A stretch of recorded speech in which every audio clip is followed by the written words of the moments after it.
Welcome to Sweet Life Beat Life. We hope this video helps. You'll start by confirming account alignment. Sign into Outlook with the same Microsoft account used for OneDrive. Open Outlook Desktop or Outlook on the web, either works.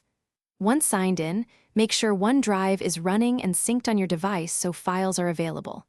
If you're on the web, you're already set. If you're on desktop, check the OneDrive icon in the system tray. Now create a new message and get ready to attach a file directly from OneDrive.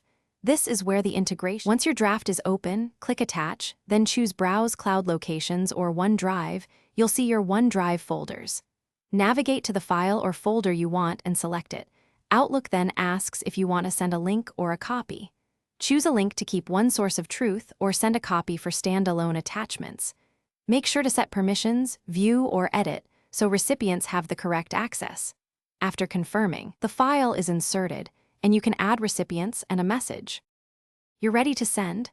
Click Send and Outlook will include the OneDrive link with the permissions you set. If someone reports they can't open the file, pause and verify the link's sharing settings in OneDrive. Make sure you didn't restrict access to only certain accounts. Also check that the recipient's email matches the allowed list.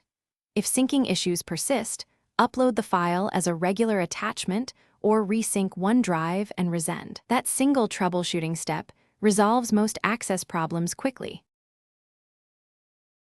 Thanks for watching. Consider subscribing if we helped you.